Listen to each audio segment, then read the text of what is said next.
സ്വിറ്റ്സർലൻഡും പുലിയൂരും ബ്ലാവന ഫെറിയും കാണാൻ വന്ന ഒരുപാട് സഞ്ചാരികൾക്ക് അറിയാൻ പാടാത്തൊരു സ്പോട്ടാണിത്. നേരെ ആ പാറ വട്ടം കയറി കിടന്നു കഴിഞ്ഞാൽ അവിടെ ഒരു അമ്പലമുണ്ട്, കണാച്ചേരി അമ്പലമുണ്ട്. ഗുരുവദൈ ക്ഷേത്രമാണ്.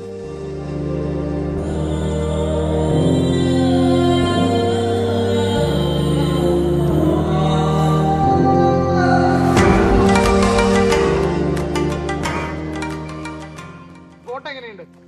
കുഴപ്പമില്ല, സ്പോട്ട് കിട്ടും. ഇത് ഒന്നും പറയാൻ പറ്റൂല. കാരണം നമ്മൾ ഈ വന്ന വഴിയില്ലേ, ഈ വഴി നേരെ ആ പാറ വട്ടം കയറി കിടന്നു കഴിഞ്ഞാൽ അവിടെ ഒരു അമ്പലമുണ്ട്, കണാച്ചേരി അമ്പലമുണ്ട്. ഗുരുവദൈ ക്ഷേത്രമാണ്.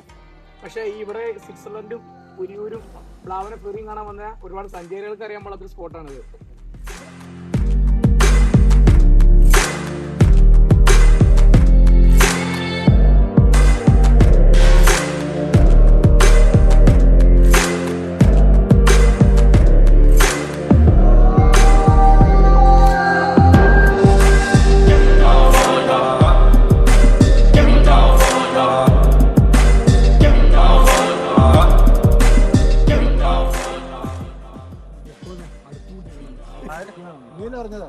ഞാൻ പറയാം അടുപ്പൂട്ടിട്ടെന്ന് പറഞ്ഞു.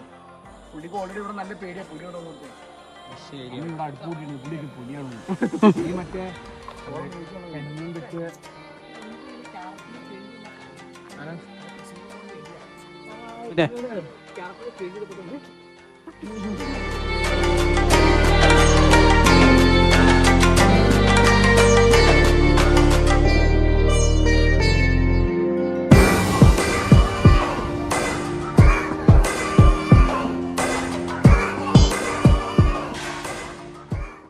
നമ്മുടെ കണാച്ചേരി ദുർഗാദേവി ക്ഷേത്രം. നമ്മുടെ സ്പോട്ട് എന്ന് പറയുന്നത് നമ്മുടെ കോതമംഗലത്ത് നിന്ന് തട്ടേക്കാട് കുട്ടമ്പുഴ വന്നിട്ട് കുട്ടമ്പുഴയിൽ നിന്ന് പിണൂർ കൂടി പോകുന്ന വഴിയുണ്ട്.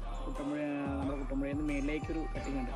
ആ വഴി നേരെ ഇങ്ങോട്ട് വന്നു കഴിഞ്ഞാൽ റൈറ്റ് സൈഡിലൊരു കവാടം കാണാം അമ്പലത്തിൻ്റെ. ആ വഴി ഇച്ചിരി ടഫ് വഴിയാണ്, നല്ല കോൺക്രീറ്റ് വഴിയാണ്. ഇപ്പോൾ നല്ല മഴയൊക്കെ പെയ്ത് നല്ല തിന്നിത്തിരിച്ചിരിക്കുന്ന വഴിയാണ്. ആ വഴി കുറച്ച് വന്നു കഴിയുമ്പോൾ ലെഫ്റ്റ് സൈഡിൽ വേറൊരു കവാടം കാണാം അമ്പലത്തിലേക്കുള്ള വഴി. നമുക്ക് ബൈക്ക് അവിടം വരെ കൊണ്ടുപോയിരിക്കും നല്ലത്. അത് കഴിഞ്ഞിട്ട് നമ്മളീ പോകുന്ന പുഴ കടന്ന്, പുഴയല്ല ചെറിയൊരു ഇതുപോലെ ആ കടന്ന് കയറി വന്നതിന് നേരെ അമ്പലത്തിലേക്കാണ് വന്നത് നമ്മൾ.